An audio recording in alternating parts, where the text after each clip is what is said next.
hidayah atau menghilangkan hidayah, merubah hati seorang adalah karena pujian. Maka jangan coba-coba melakukan kegiatan yang kita menunggu pujian orang. Seperti di antaranya memamerkan amal soleh, hati-hati. Jangan kita spekulasi dengan hidayah ini. Allah sudah kasih hidayah, kita spekulasi, bahaya. Bahaya. Kita bikin suatu amal soleh, kemudian kita bikin konten, kita tunjukkan, saya ini karena begini, untuk ini, untuk ini. Kenapa kok begitu? Niatnya untuk mencontohkan kepada kaum muslimin. Tayyib. Benar enggak? Hanya sekedar untuk beri contoh. Jangan-jangan di balik itu ada niat untuk dipuji. Hati-hati, jangan spekulasi. Jangan spekulasi ya. Majelis bijak, menundukkan hati, mencerahkan jiwa. Alhamdulillah ala ihsani wa syukru lahu ala taufiqihi wa amtinani. Asyhadu an la ilaha illallah wahdahu la syarika lahu ta'ziman li sya'nih. Wa asyhadu anna Muhammadan abduhu wa rasuluhu da'ila ridwanih. Allahumma salli alaihi wa ala alihi wa ashabihi wa ikhwani. Hadirin hadirat yang dirahmati oleh Allah Subhanahu wa taala. Pada kesempatan kali ini kita akan bahas tentang bagaimana menjaga hidayah ya. Sungguhnya hidayah adalah kenikmatan teragung yang Allah berikan kepada hambanya ya. Allah memilih dari sekian hamba-hambanya untuk diberikan hidayah. Oleh karenanya jika seorang merenungkan tentang kondisi orang-orang lain, ikhwan dan akhwat yang dirahmati Allah Subhanahu wa taala, kalau seorang merenungkan tentang kondisi manusia di sekitarnya, maka dia akan dapati kebanyakan manusia tidak di atas hidayah ya. Dari berbagai macam model orang kafir yang menyembah makhluk, menyembah berhala, yang menyembah berhala miliaran, yang menyembah sapi juga miliaran ya. Yang menyembah nabi juga miliaran. Yang menyembah mayat mungkin kurang daripada itu. Yang menyembah malaikat, menyembah jin. Ya. Ini dari sisi non muslim. Maka ternyata kita telah dipilih oleh Allah untuk tidak jadi seperti mereka. Padahal kalau ditinjau dari kecerdasan mungkin mereka banyak yang jauh lebih cerdas daripada kita, IQ mereka lebih tinggi daripada kita. Mereka luar biasa dari sisi kecerdasan, tapi hidayah pilihan Allah Subhanahu wa taala. Dan juga kalau kita tinjau dari orang-orang Islam sendiri, masih banyak yang terjerumus dalam praktek-praktek khurafat, praktek-praktek kesyirikan, yang minta-minta kepada mayat, yang percaya kepada dukun, yang percaya kepada ramalan-ramalan bintang, yang masih terjebak dalam tatoyur, ya juga sangat banyak, sangat banyak. Kita lihat juga dari antara orang Islam ada juga yang masih terjebak dalam praktek-praktek bid'ah, ya, yang aneh-aneh, ya, dengan ibadah-ibadah mereka yang diada-adakan, zikir-zikir mereka yang diada-adakan, ya, dan mereka fokus menjalankan bid'ah-bid'ah tersebut sehingga banyak di antara mereka yang lalai dari menjalankan sunnah. Bahkan banyak di antara mereka yang memerangi sunnah Nabi SAW mereka tidak sukai. Mereka suka jika yang dilakukan adalah bid'ah-bid'ah. Belum kita lihat juga betapa banyak saudara-saudara kita kaum muslimin yang masih tenggelam dalam kemaksiatan, yang masih terjebak dengan riba, yang masih terjebak dengan hobi-hobi maksiat, masih banyak. Oleh karenanya ketika Allah memilih kita sehingga kita dijadikan orang-orang yang mencintai ilmu, hadir di majelis ilmu, dijadikan sebagai orang-orang yang bahagia ketika duduk di masjid, maka ini adalah suatu anugerah yang sangat luar biasa yang hendaknya kita syukuri. Maka langkah pertama agar kita dijaga hidayahnya oleh Allah Subhanahu wa taala adalah mensyukuri hidayah tersebut. Dan mensyukurinya dengan mengerti, memahami betapa agung hidayah tersebut. Jika seorang tidak memahami hal ini, dia menganggap hidayah ini adalah suatu hal yang ringan, yang sepele. Tetapi ketika dia tahu bahwasanya ternyata yang dia rasakan inilah kenikmatan yang luar biasa, maka dia bersyukur kepada Allah. Lihatlah, tanya kepada orang-orang yang dahulu tenggelam dalam kemaksiatan. Kemudian mereka meninggalkan maksiat tersebut. Kemudian mereka meniti jalan hidayah. Mereka meninggalkan segala kesenangan duniawi demi untuk meniti jalan hidayah. Lihat mereka kenapa? Karena mereka merasa bahagia. mereka merasa bahagia sehingga mereka meninggalkan kemaksiatan dan mereka merasa bahagia dengan meniti jalan sunnah Nabi sallallahu alaihi wasallam. Sementara kita sekarang sudah berada di jalan tersebut. Maka hadirkan dalam diri kita ya tentang agungnya nikmat ini agar kita mensyukuri ya nikmat tersebut. Nah, kalau kita mensyukuri nikmat tersebut, maka ini salah satu ya sebab Allah akan mempertahankan nikmat tersebut. La in syakartum la azidannakum. Kalau kalian bersyukur, maka aku akan tambah. Maka aku akan tambah nikmat tersebut. Itu dipertahankan dan ditambah. Ini nikmat yang terbesar, nikmat Islam. Betapa banyak orang-orang yang dari sisi duniawi sangat baik, sangat sosial, dermawan, ya. Tapi jika ternyata meninggal dalam kondisi musyrik, tidak ada faedahnya. Tidak ada faedahnya mereka di akhirat. Di dunia mereka mungkin diberi balasan oleh Allah di dunia, tapi di akhirat enggak ada faedahnya. Lihatlah Abu Talib betapa baiknya kepada Nabi, luar biasa. Bukan cuma Nabi, dia bela Islam luar biasa. Ya. Lan yasiluka ilaika bi dharbatin hatta uwassada fit turabi dafina. Kata dia, mereka tidak akan bisa menyentuhmu wahai ponakanku. Mereka tidak bisa memukulmu sampai aku dikubur dalam tanah baru mereka bisa menyentuhmu. Ini mohon maaf lagi anak lagi. Namun ketika dia meninggal dalam kondisi musyrik, masuk neraka. Masuk neraka. Siksa dengan siksaan yang pedih. Wa huwa munta'ilun bina'laini minan nar yagli bihima dimaguhu. Dia memakai sendal dari api, maka otaknya mendidih. Lihatlah Abdullah bin Jud'an yang Aisyah bertanya, Rasulullah, Abdullah bin Jud'an kana yasil rahim, kana yakrid dhaif, dia dulu suka menyambung silaturahmi, suka menjamu tamu, suka memberi makan. Hal yanfa'uhu dzalik, apakah bermanfaat? Kata Nabi, la, tidak bermanfaat. Lam yakul yauman qat rabbi ghfirli khati'ati yaumaddin. Dia tidak pernah berkata sehari pun, ya Allah ampunilah dosa-dosaku pada hari kiamat kelak. Meninggal dalam kondisi musyrik, maka segala kebaikannya tidak ada faedahnya. Wa ma mana'ahum an tuqbala minhum nafaqatuhum illa annahum kafaru billahi wa bi rasulih. Tidaklah terhalang nafkah mereka, sedekah mereka terhalang untuk diterima oleh Allah kecuali karena mereka kafir kepada Allah dan kafir kepada Rasulullah. Kalau kita renungkan nasib mereka, betapa menyedihkan. Banyak di antara mereka yang sosial, yang baik, yang berjuang untuk kemanusiaan, tapi meninggal dalam kondisi musyrik, tidak ada faedahnya. Mereka akan merasakan adab yang abadi di akhirat kelak. Maka ternyata kita dipilih untuk mendapatkan nikmat Islam. Dengan keterbatasan kemampuan yang kita miliki, dengan kecerdasan yang penuh keterbatasan.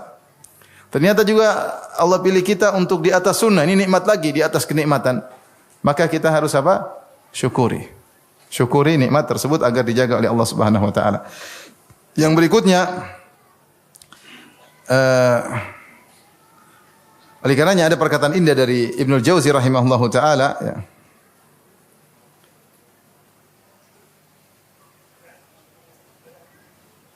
Dia mengatakan, tafakkartu fi sababi hidayati man yahtadi wa intibahi man yatayaqqadhu. Kemudian beliau mengatakan, aku merenungkan tentang sebab hidayahnya orang yang mendapatkan hidayah dan orang yang sadar dari kelalaiannya. Beliau mengatakan, fa wajadtu sababal akbar ikhtiyarul haqq azza wa jalla lidzalika syakhs. Maka aku dapati sebab utama adalah karena Allah memilih orang tersebut. Artinya banyak orang yang berusaha mencari petunjuk tidak mendapatkannya. Banyak orang diberi sebab-sebab untuk hidayah namun tidak meraihnya. Orang-orang munafik apalagi kurang sebab dapat hidayah, tinggal bersama Nabi, lihat Nabi langsung, ngerti bahasa Arab, dengar ayat-ayat turun, melihat mukjizat Nabi, ikut serta dalam perang Nabi, salat di masjid bersama Nabi, dengar ceramah Nabi. Ternyata tidak beriman. Kenapa? Karena Allah tidak pilih mereka untuk beriman. Orang Yahudi apalagi yang kurang? Heraklius apalagi yang kurang? Sebelum Nabi datang dia sudah mencari tentang ciri-ciri Nabi. Dia sudah tunggu-tunggu kedatangan Nabi tersebut. Maka dia sudah cross check sama Abu Sufyan dan dia meyakini itu adalah seorang Nabi yang dia nantikan selama ini. Bahkan dia mengatakan, ya, Kalau saya mampu untuk bertemu dengan dia, la ghasaltu rijlaihi atau qadamaihi. Saya akan cuci kedua kakinya. Kalau saya mampu ketemu Nabi tersebut, saya akan cuci kedua kakinya, menunjukkan ketundukannya kepada Nabi. Ketika Nabi tersebut sudah datang, sudah ada, ternyata dia kufur. Padahal sebab hidayah semua sudah terkumpulkan. Orang-orang Yahudi demikian pula sampai mereka berhijrah dari Syam ke Hijaz, ke Khaybar atau ke Madinah untuk menantikan kedatangan Nabi tersebut. Ketika Nabi tersebut sudah datang, falamma ja'ahum ma arafu kafaru bih. Tatkala datang orang yang mereka nanti-nantikan, yang mereka sudah kenal betul, mereka justru kafir. Maka ini dalil hidayah tersebut, kata Ibnu Jauzi, anna sababal akbar ikhtiyarul haq. Allah yang pilih. Allah yang pilih. Sebaliknya kita dapati sebagian orang, ini kisah nyata, ketika saya ketemu beberapa kawan, jadi panitia pengajian, sebelumnya memusuhi dakwah sunnah, sangat memusuhi. Bahkan membatalkan pengajian, bahkan memblok kajian, jangan sampai ada kajian. Bahkan datangkan preman-preman untuk menghalangi orang ke masjid. Sekarang jadi panitia pengajian, bahkan berinfak luar biasa untuk mengadakan pengajian. Berarti hidayah berarti murni apa? Hak prerogatif Allah Subhanahu wa taala. Maka maksud saya untuk menghadirkan dari diri kita syukur. Kita bersyukur dengan nikmat yang agung ini. Jangan kita merasa saya dapatnya karena saya pintar, karena saya cerdas, karena saya banyak baca. Ya, ente kalau banyak baca sama Yahudi. Yahudi sama ente mana lebih banyak baca? Yahudi lah. Kita memang banyak baca medsos. Yahudi baca literatur, tapi tidak beriman. Semua sebab hidayah sudah ada di depan mata, namun tidak dapat hidayah. Berarti hidayah adalah milik Allah semata. Ya. Lihatlah Abu Talib, kurang apanya ada Nabi dakwahi dia? Kurang apa Nabi dakwahi dia? Pamannya sendiri, seperti ayahnya sendiri. Dia dakwah dengan semaksimal mungkin, Nabi dengan penuh kelembutan, dan dia melihat bagaimana akhlak Nabi. Semua sebab hidayah sudah di depan mata dia, tapi dia tidak dapat hidayah. Sampai Rasulullah bersedih dan Allah berfirman, innaka la tahdi man ahbabta. Kau tidak bisa beri petunjuk kepada orang yang kau cintai. Nabi Nuh, apa kurangnya dia menjelaskan hidayah menjelaskan keimanan kepada putranya, kepada istrinya. Ternyata keduanya kafir kepada Nabi Nuh, kafir kepada Allah. Ratusan tahun dia dakwahi putranya, bukan sehari dua, ratusan tahun dakwahi putranya. Sampai putranya meninggal dalam kondisi apakah? Kafir. Karena hidayah bukan di tangan Nabi Nuh alaihissalam. Maka kalau kita dapat hidayah, kita tahu bahwasanya itu murni pilihan siapa? Allah, harus kita syukuri. Ini yang pertama agar hidayah bisa kita jaga. Yang kedua, ya, berdoa kepada Allah Subhanahu wa taala. Berdoa kepada Allah Subhanahu wa taala. Nabi sallallahu alaihi wasallam saja berdoa kepada Allah, dan di antara doa yang paling banyak beliau ucapkan, ya muqallibal qulub, tsabbit qalbi ala dinik. Wahai pembolak-balik hati manusia, tegarkanlah hatiku di atas agamamu. Dan benar, hati ini sangat mudah bergejolak, kata Nabi sallallahu alaihi wasallam. Lebih besar gejolaknya daripada gejolak air ketika air mendidih di dalam panci, mendidih, bergejolak. Hati juga sangat mudah berbolak-balik. Seorang dengan membaca satu syubhat, mendengar satu syubhat, dia bisa berubah. Seorang membaca atau mendengar syubhat dari orang ateis, dia bisa ragu kepada Allah Subhanahu wa taala. Seorang melihat ibadah ahlul bid'ah, dia bisa ragu dengan sunnah, terpukau dengan ibadahnya ahlul bid'ah. Bisa. Lihatlah dulu betapa banyak orang ikut Mu'tazilah, bukan karena Wasil bin Atha, tetapi karena Amr bin Ubaid. Amr bin Ubaid itu zuhud, orangnya zuhud luar biasa. Dan bahkan para umara senang dengan beliau karena Amr bin Ubaid ini tidak suka dengan dunia. Sebagian orang ahlu sunnah tapi suka dikasih harta oleh penguasa, dia tidak. Dan orang yang suka menangis, Amr bin Ubaid, sehingga banyak orang terfitnah dengan kezuhudannya, sehingga akhirnya mengikuti pemikirannya. Jadi hati ini mudah sekali berubah. Mudah sekali. Ini terkait dengan syubhat. Dan hati bisa mudah berubah terkait dengan syahwat. Seorang mungkin selama bertahun-tahun dia jaga pandangannya, dia jaga hatinya, tiba-tiba dia dikirim suatu klip, dia nonton 1 menit, 2 menit, kemudian berubah. Tiba-tiba hatinya berubah. Tiba-tiba dia kecanduan nonton syahwat. Kecanduan, berubah. Dan itu mudah, dalam sekejap aja bisa berubah hati seseorang. Dan ini benar bahwasanya hati sangat mudah berubah. Betapa banyak orang dahulu orientasinya dunia. Kemudian dia berpikir tentang orientasinya akhirat. Pikirannya akhirat. Ketika salah bergaul, Kemudian orientasinya menjadi dunia, pikirannya jadi dunia. Hatinya berubah. Oleh karenanya benar Nabi ketika berdoa, ya muqallibal qulub, tsabbit qalbi ala dini, karena Nabi paling ngerti bahwasanya yang bisa membuat dia kokoh hanyalah Allah Subhanahu wa taala. Dia tidak pernah pede bahwasanya saya akan tegar, dia tidak pernah pede sallallahu alaihi wasallam. Apalagi kita. Maka di antara doa yang paling banyak Nabi panjatkan, ya muqallibal qulub, tsabbit qalbi ala dinik. Sampai ditanya sama istrinya, ya Rasulullah, kenapa engkau banyak sekali baca doa ini? Kata Nabi sallallahu alaihi wasallam, innal quluba baina usbu'aini min asabi'ir rahman, yuqallibuha kaifa yasha. In syaa aqamaha wa in syaa azaghaha. Sungguhnya hati-hati manusia berada di antara dua jemari Allah. Allah bola-balik yang Allah kehendaki. Jika Allah kehendaki, Allah istiqomahkan, Allah luruskan, dan jika Allah kehendaki, Allah simpangkan. Terserah Allah Subhanahu wa taala. Maka tidak ada jalan lain agar kita bisa menjaga hidayah kecuali dengan minta kepada Allah Subhanahu wa taala. Bahkan tadi kita dengar imam baca ayat, walaula an tsabbatnaka laqad kitta tarkanu ilaihim syai'an qalila. Kalau bukan kami kokohkan engkau, sungguh engkau telah condong kepada mereka dengan syubhat yang disampaikan oleh orang musyrikin. Syai'an qalila, kau akan condong sedikit demi sedikit. Bahkan ketika disebutkan oleh sebagian ahli tafsir, ketika orang musyrikin datang kepada Nabi kasih ide-ide, bagaimana kalau kau dakwai saja orang kaya, orang miskin, jangan dulu.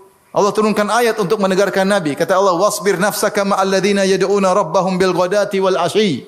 Sabarkanlah dirimu bersama orang-orang miskin yang mereka berdoa kepada Allah pagi dan petang. Yuriduna wajhah, ikhlas karena Allah Subhanahu wa taala. Ini di antara tafsiran yang mengatakan karena ada syubhat disampaikan kepada Nabi agar merubah metode dakwahnya. Dan ini menunjukkan bahwasanya hati sangat lemah, tidak akan tegar kecuali kalau Allah yang menegarkan. Oleh karenanya, begitu kebutuhan terhadap hidayah, kokoh di atas hidayah, sampai Allah menyuruh para malaikat. Kata Allah Subhanahu wa taala, "Idz yuhi rabbuka ilal malaikati anni ma'akum fathabbitul ladzina amanu." Ketika Rabbmu memberi wahyu kepada para malaikat, "Anni ma'akum, sungguhnya aku bersama kalian, fathabbitul ladzina amanu." Maka kokohkanlah orang-orang yang beriman. Para malaikat memberi bisikan-bisikan, memberi bantuan-bantuan agar orang beriman bisa kokoh. As-Sa'di rahimahullah berkata terkait ayat ini, wa fi hadhil ayat dalilun ala shiddati iftiqaril abdi ila tathbitillahi iyyahu. Ayat-ayat ini menunjukkan bahwasanya seorang hamba begitu butuh kepada Allah untuk mengkokohkannya.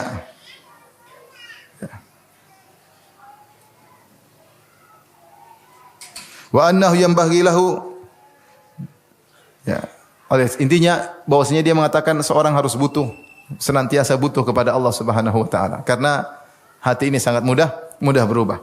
Oleh karenanya banyak berdoa kepada Allah Subhanahu wa taala agar Allah ya menjaga hidayah yang telah Allah berikan kepada kita. Di antara doa tersebut adalah minta tambahan hidayah. Rasulullah berdoa, Allahumma nas'alukal huda wat tuqa wal afafa wal ghina. Ya Allah, aku mohon kepada Engkau hidayah. Ya.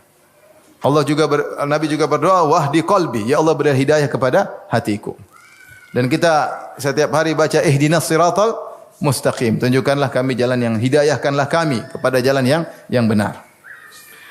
Dan kita selalu minta hidayah ya, agar bisa kokoh dan bisa bertambah.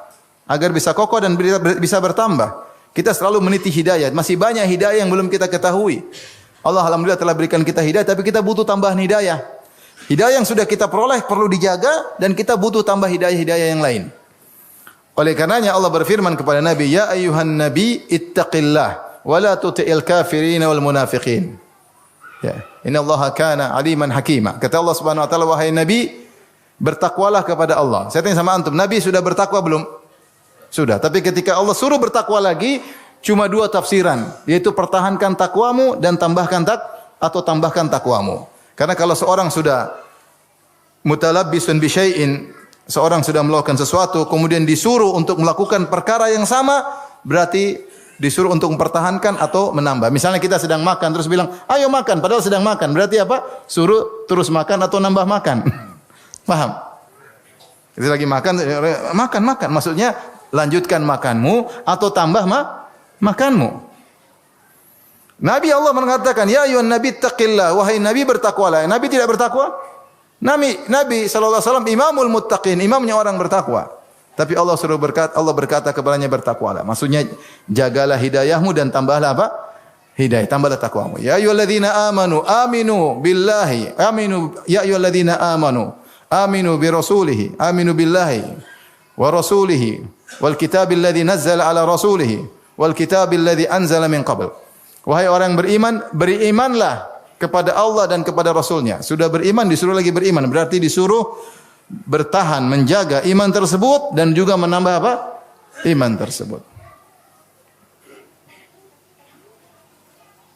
Oleh karenanya, ketika kita berdoa, ihdinas siratal mustaqim, apa maknanya? Maknanya, ya Allah, kokohkan aku di atas hidayah ini dan bukakanlah bagiku cakrawala hidayah-hidayah yang lainnya. Wawasan tentang kebaikan-kebaikan dan berilah aku taufik untuk bisa melakukan kebaikan-kebaikan tersebut. Dengan demikian kita menjaga hidayah.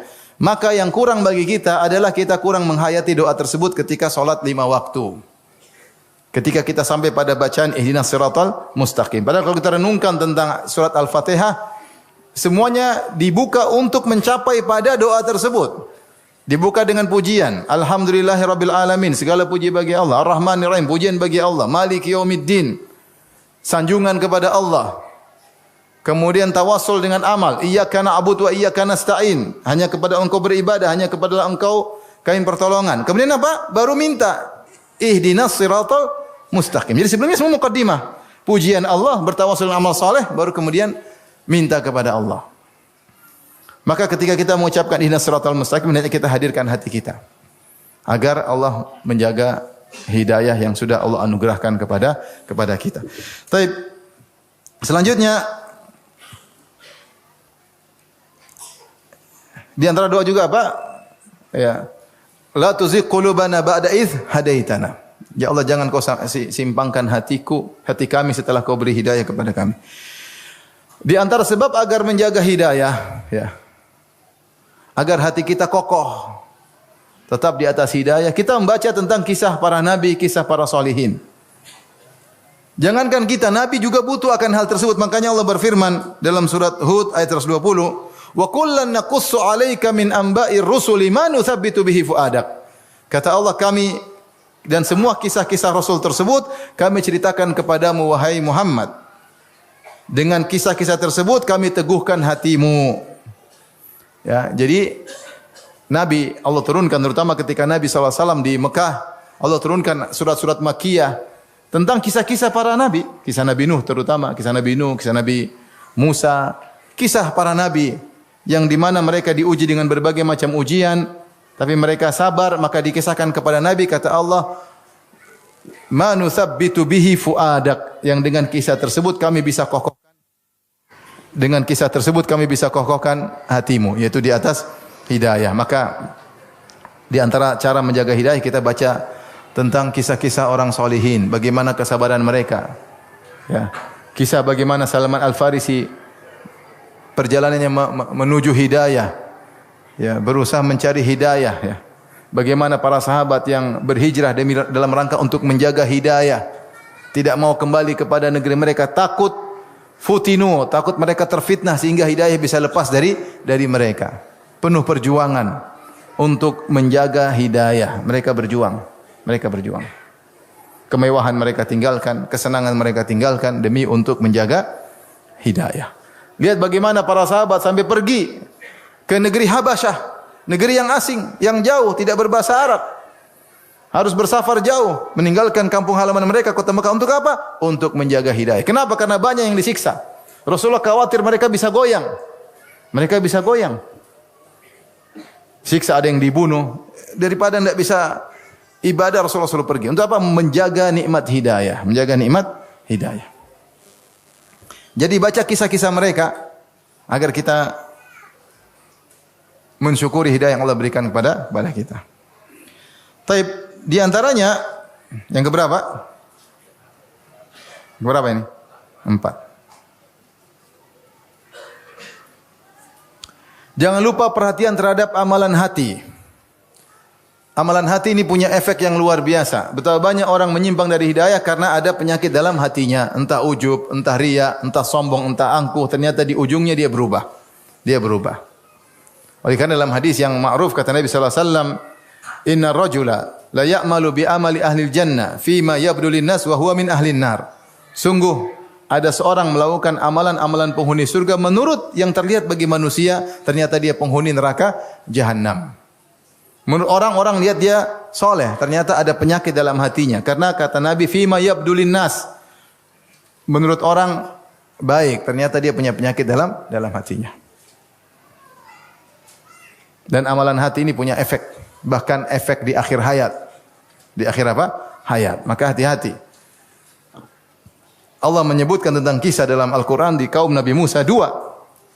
Yang penghujungnya tadinya beriman kafir, yang tadinya kafir mendapat hidayah. Yang tadinya beriman ulama Bal'am bin Ba'ura. Ya. Watlu alaihim naba alladhi atainahu ayatina fansalakha minha fa'atba'u syaitanu fakana minal ghawin. Walau syi'na la rafa'nahu biha walakinnahu akhlada ilal ard wattaba'a hawah. Kata Allah, bacakanlah kepada mereka tentang kisah seorang yang kami berikan kepadanya ayat-ayat kami, itu ilmu tentang Taurat. Dia orang alim di zaman Nabi Musa, Bal'am bin Ba'ura. Kemudian apa yang terjadi? Fansalakha minha, ternyata dia keluar dari ayat-ayat tersebut. Ya. Kenapa? Karena dia kata Allah, walau syi'na la rafa'nahu biha. Kalau kami berkehendak, dan dia mengikuti hawa nafsunya. Kalau kami berkehendak, kami akan angkat dirinya dengan ilmunya tentang Taurat. Tetapi dia condong kepada dunia. Salah hati.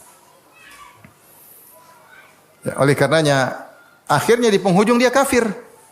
Hidayah lepas darinya setelah sebelumnya dia mendapatkan hidayah dari Allah Subhanahu wa taala.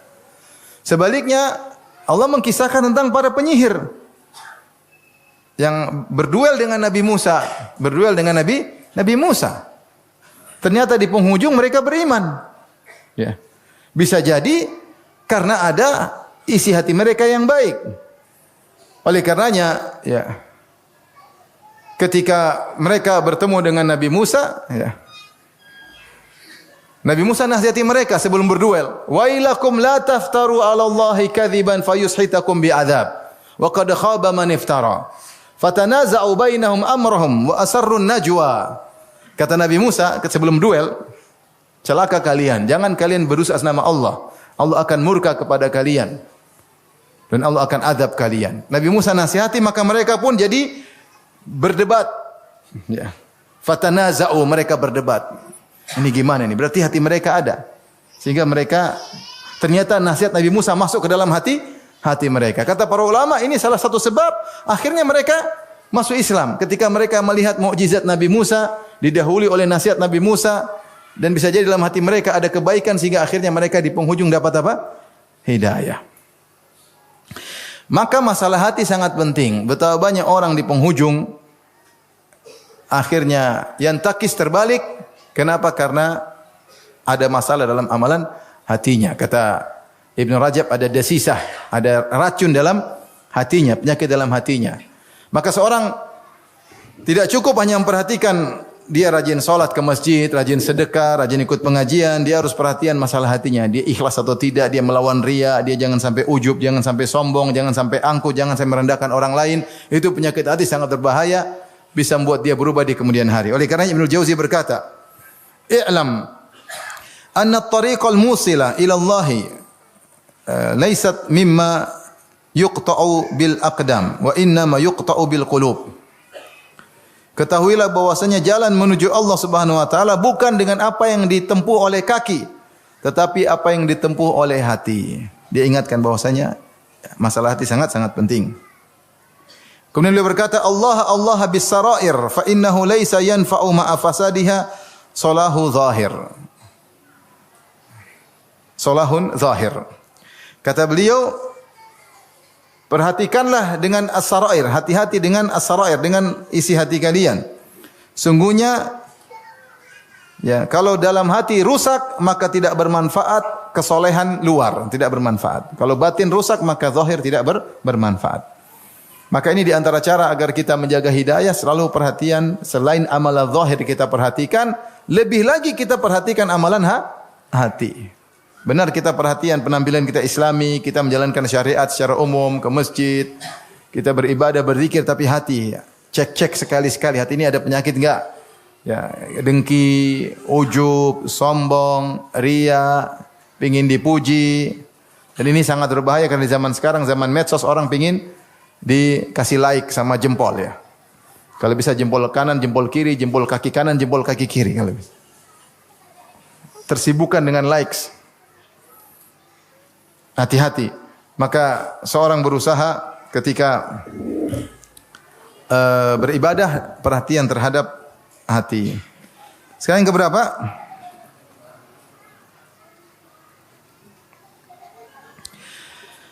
Di antara sebab menjaga hidayah, bahwasanya kita perlu murajaah, yaitu dengan ikut pengajian. Ikut pengajian. Bukti menunjukkan bahwasanya orang yang selalu ikut pengajian tidak alpa, meskipun sepekan sekali atau seminggu, sebulan 2 kali misalnya, biasanya mereka ini bertahan di atas hidayah. Tetapi ini namanya mensyukuri hidayah, sehingga dia perlu murajaah, perlu diingatkan. Kita masuk di majelis, di masjid yang penuh berkah, rahmat Allah turun, ya, ketenangan turun, dipuji oleh Allah di hadapan para malaikat. Suasana keberkahan ini menjaga hidayah kita. Adapun sebagian orang yang mungkin ya terbuka dengan dunia, naik jabatannya, rezeki dibuka oleh Allah Subhanahu wa taala, kemudian dia mulai sibuk dengan dunia, mulai pengajian bolong-bolong, mulai jarang pengajian, lama-lama tidak ikut pengajian.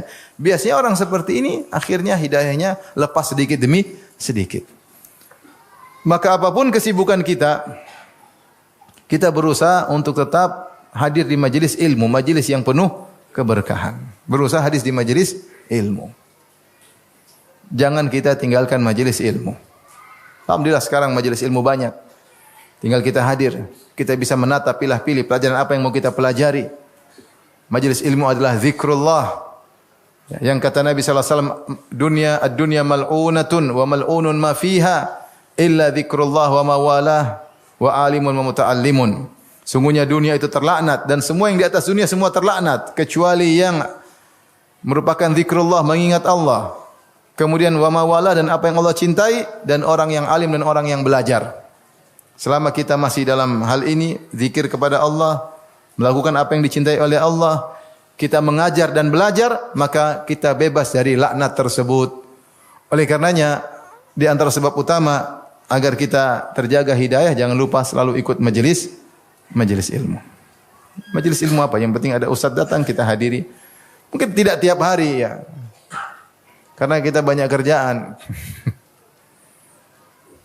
Seminggu sekali, alhamdulillah. Lebih daripada itu, alhamdulillah lagi ya. Selama kita ada waktu kosong, buat apa hidup ini? Belajar untuk belajar agama, mengenali hukum-hukum Allah, mengenali fikih, hukum fikih, mengenali akidah. Dan itu menambah hidayah bagi kita. Bukan hanya menjaga, bahkan menambah hidayah dari Allah Subhanahu wa ta'ala. Kemudian di antara, ya, saya lupa tadi, di antara sebab agar hidayah terjaga, yaitu berusaha tidak terbuai dengan pujian orang lain. Karena dalam Sahih Bukhari ketika ada seorang memuji kawannya, maka Rasulullah mengatakan, qata'tum unuka sahibikum. Sungguhnya kalian telah mematahkan atau mematahkan leher saudara kalian ya. Dan Umar bin Khattab mengatakan bahwasanya al-madah zabhun, bahwasanya pujian itu adalah sembelihan tanpa sikin, bigori sikin, tanpa pisau ya. Kenapa? Ya. Karena orang kalau dipuji dan dia tidak bisa menerima pujian tersebut, hatinya lemah, maka kemudian dia ditimpa dengan penyakit. Penyakit tersebut penyakit ujub. Kemudian lama-lama bersambung kepada penyakit sombong. Maka kalau sudah ada benih-benih dalam diri kita Makan puji kita harus lawan. Karena kalau kita sudah makan puji, suka dengan pujian, ini celaka, hidayah akan lepas. Hati kita bermasalah. Sudah senang pujian, akhirnya kita sibuk ingin dipuji. Cara sibuk ingin dipuji, artinya kita selalu bikin konten-konten dalam rangka cari pujian. Casingnya seakan-akan dalam rangka berdakwah, tapi ternyata di balik itu kita ingin dipuji. Masing-masing meriksa dirinya masing-masing ya. Akhirnya kecanduan. Harus bikin. Supaya apa? Dipuji. Betapa banyak orang ahli bikin konten, tapi dia ternyata tidak menjalankan konten yang dia sampaikan. Maka seorang hati-hati ketika dengar pujian, jangan dia terbawa dengan pujian tersebut. Maka para salaf mengajarkan, jika kita dipuji, kalau ada yang puji ya, kalau nggak ada ya sudah.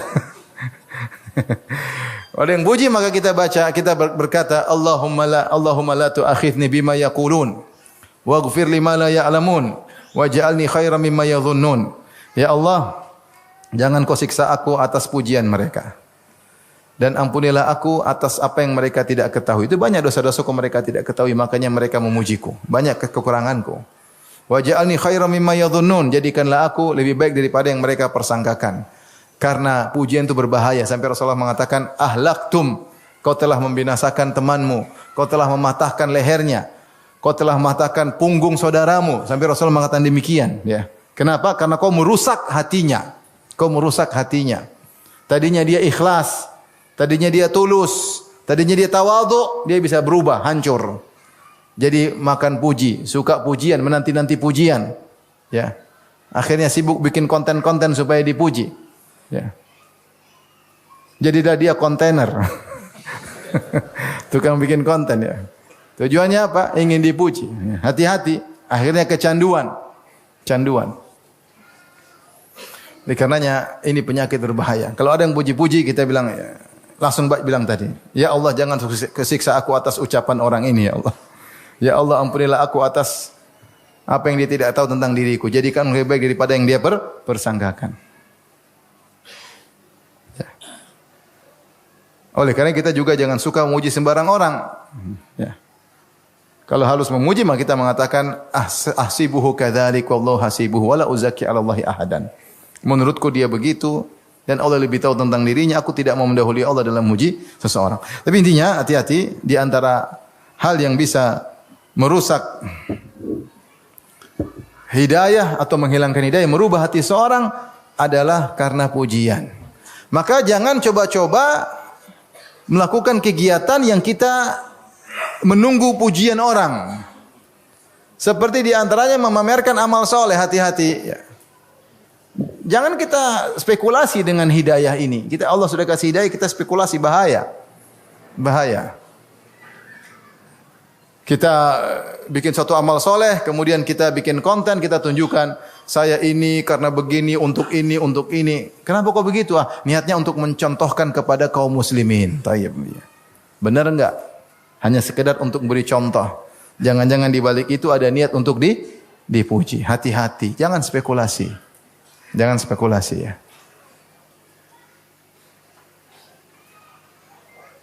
Jangan spekulasi, hati-hati. Jangan suka tampil. Jangan suka tampil. Panitia pengajian jangan suka tampil. Ya. Lagi ngundang ustaz bikin konten, nih lagi sama ustaz nih. Kita yang jamu semuanya, Masya Allah ustaz. Masya Allah ustaz ya, Masya Allah ya. Iya Masya Allah. Kasihan. Anda memamparkan diri Anda untuk menjadi penilaian orang dan itu sangat rentan hati kita. Akhirnya kita suka apa? Pujian. Masya Allah ternyata panitianya baik, panitia begini. Akhirnya siapa sih yang kuat dipuji? Orang enggak kuat dipuji. Akhirnya langsung besar kepala. Akhirnya tadi penyakit ujub. Akhirnya sombong, merasa hebat. Ya. Tadinya tawadhu, kemudian hilang tawadhunya. Tadinya ikhlas tulus, akhirnya berubah jadi tukang cari pujian. Akhirnya hidayah terlepas sedikit demi sedikit. Taib. Berapa menit lagi azan?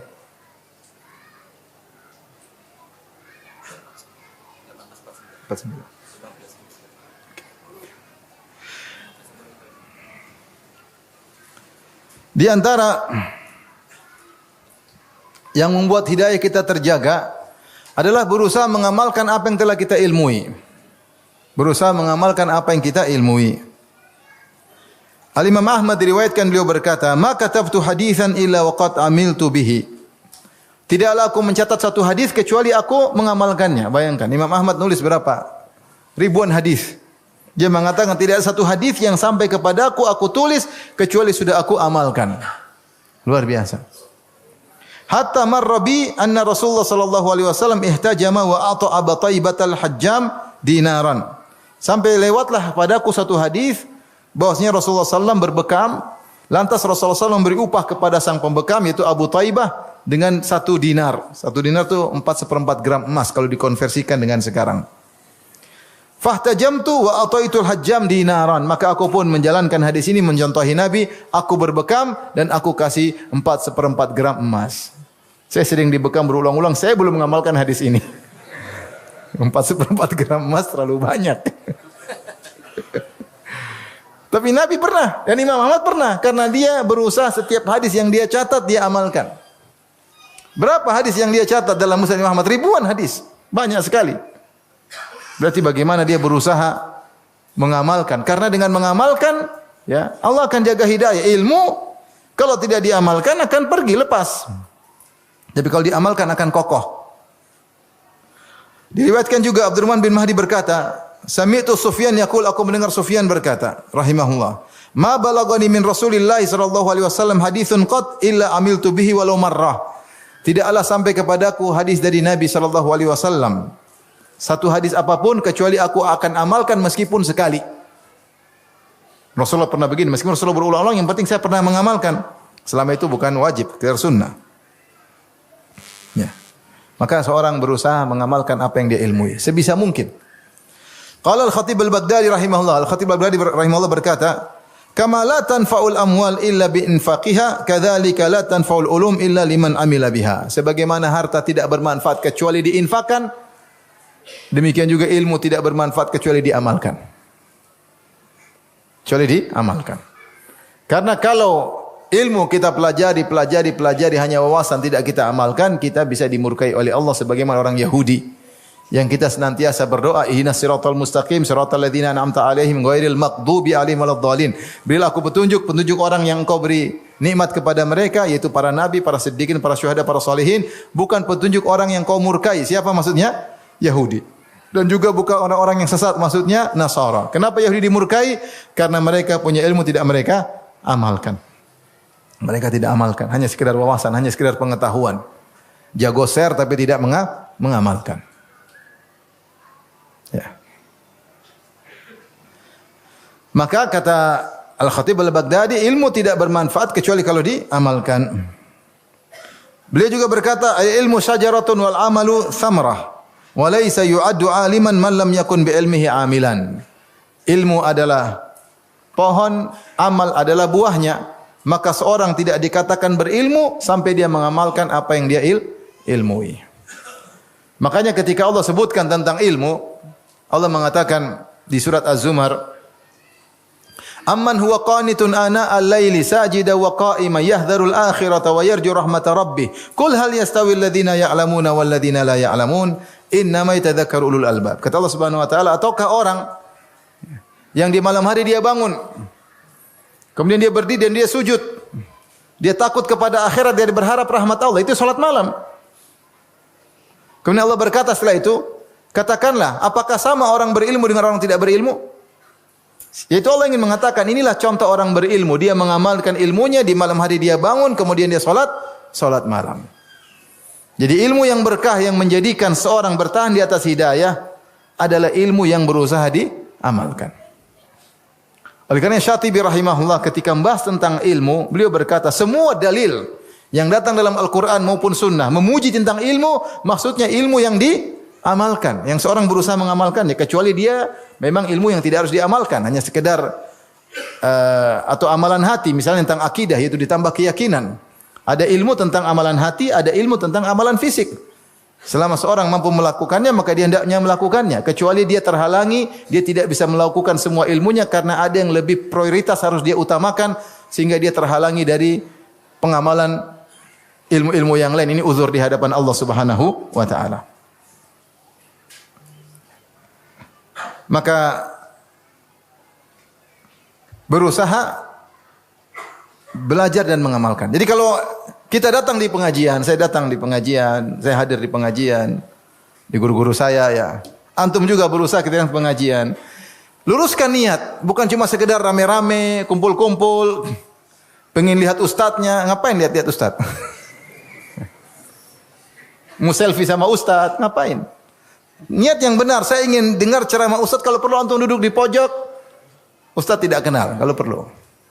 Kalau memang, kalau antum kenal ustadz, antum jadi berubah hatinya, enggak usah. Enggak usah. Kalau tidak berubah hati, duduk paling depan ya. Jadi kalau sekedar ingin dekat, kemudian selfie-selfie, hati berubah, ngapain?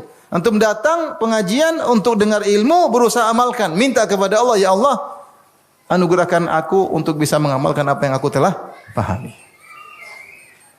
Bukan tidak sekaligus, tapi semampu kita. Fattaqullaha masata'tum, bertakwalah semampumu.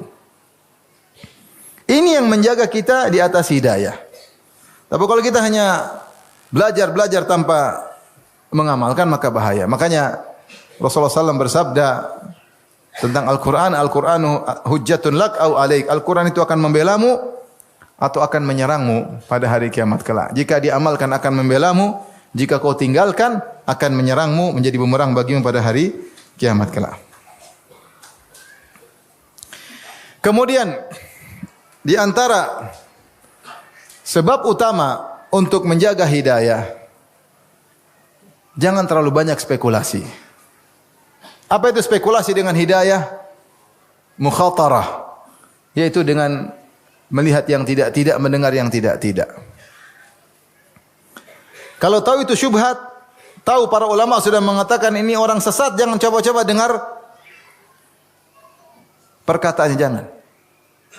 Kita ini lemah, hati ini lemah. Dulu para salaf ketika datang ahlul bidah ingin menyampaikan sesuatu, dia tidak mau bicara. Biar izinkan saya bicara, kata dia, enggak. Satu kalimat, enggak, meskipun setengah saya enggak mendengar. Enggak mendengar. Dia sudah yakin dengan apa yang dia miliki, tidak mendengar perkataan ahlul bidah. Sekarang kita hidup di zaman semua perkataan ahlul bidah, bahkan bukan ahlul bidah, orang kafir, ateis pun terakseskan. Hati bisa berubah. Hati bisa berubah. Sekarang banyak anak-anak muda yang kemudian ragu tentang Allah, banyak. Ragu tentang adanya Tuhan. Kenapa sok-sok mendengar perkataan orang-orang ateis? Sampai di antara mereka yang dikatakan kepada mereka, kau jangan sok pintar, coba dulu dengar. Coba dulu dengar perkataan itu, orang yang mengingkari Tuhan, kau jangan sok pintar dengar. Dia dengar, akhirnya dia ragu dengan Tuhan. Sementara iman dia kurang, sementara dalil dia dalam hatinya kurang. Begitu dengar perkataan orang ateis, terpengaruh. Mungkin dia tidak mengatakan saya ateis, tapi dia ragu Tuhan ada atau tidak. Dan itu sudah cukup untuk membuat dia keluar dari Islam. Ngeri. Makanya Rasulullah mengatakan akan datang fitnah kakita al-lail muzlim, seperti potongan-potongan gelapan yang sangat gelap. Yaitu membuat orang tidak ngerti, benar-benar tertutup mata. Yusbihur rajulu mu'minan wa yumsi kafiran. Ada seorang di pagi hari mukmin, di sore hari kafir. Saya bilang di zaman sekarang sangat mungkin. Sangat mungkin.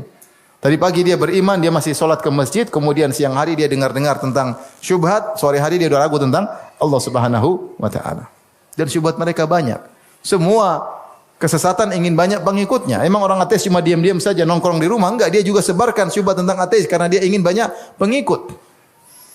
Ahlu syarr, orang yang menyeru kepada keburukan juga ingin cari pengikut. Dan mereka sekarang punya sarana untuk berbicara, untuk menyampaikan. Nah, kalau kita tahu ini orang tidak benar, tidak usah kita dengar-dengar. Ngapain kita spekulasi? Hati ini sangat lemah. Ini terkait dengan syubhat. Terkait dengan syubhat. Demikian juga, jangan spekulasi tentang syahwat. Betapa banyak orang akhirnya rusak kembali gara-gara dia spekulasi dengan syahwat. Contoh, seorang sudah hidup berumah tangga nyaman, tentram, dulu masa lalunya buruk, kemudian dia nostalgia, dia cari tentang cewek lamanya. Dia telusuri, menjelajahi Facebook, dia ketemu, ini dia. Ada nomor teleponnya, saya cuma silaturahmi, telepon. Telepon tahu-tahu itu cewek curhat. Saya sudah pisah dari suami saya. Ini petunjuk dari Allah ini. akhirnya selingkuh, akhirnya. Spekulasi. Saya pernah menghadapi kasus nyata. Seorang ibu rumah tangga menangis. Saya kebetulan sama istri saya, saya dengar dia bicara. Dia udah berumah tangga sekitar 15 tahun. Punya anak entah 3 atau berapa saya lupa. Di akhir-akhir ini suaminya berubah, akhirnya dia cerai. Suaminya ternyata nyaman selama ini. Di akhir-akhir sebelum suaminya rusak, suaminya mulai sibuk dengan dunia maya. Ternyata dia membuka file-file lama tentang teman-temannya. Ternyata dia seorang praktek homoseksual. Akhirnya kembali lagi syahwat yang mungkin Allah sudah sembuhkan darinya. Akhirnya dia homo lagi. Akhirnya tidak lagi berhubungan dengan istrinya. Akhirnya cerai. Kenapa? Spekulasi, terlalu spekulasi. Spekulasi namanya setan buat kita tergerak untuk masa lalu yang buruk. Enggak usah kita cari, kadang kita tidur aja dimimpikan, iya atau tidak? Saya ninggalkan musik. Tahun-tahun pertama saya tinggalkan musik, saya sering mimpi main gitar, sering sekali. Bangun, astagfirullah, alhamdulillah, mimpi. Saya pikir asli. Ya Allah, astagfirullah, alhamdulillah, cuma apa? Mimpi. Itu dalam mimpi setan menggoda. Nah kita jangan spekulasi. Ada gitar kita coba-coba, masih ingat nggak ya?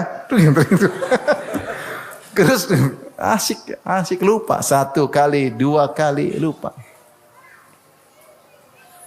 Kita yang dulunya sufi, suka film ya. Kalau coba-coba lagi nonton. Segera istighfar. Allah sudah kasih hidayah, kita lepas hidayah tersebut.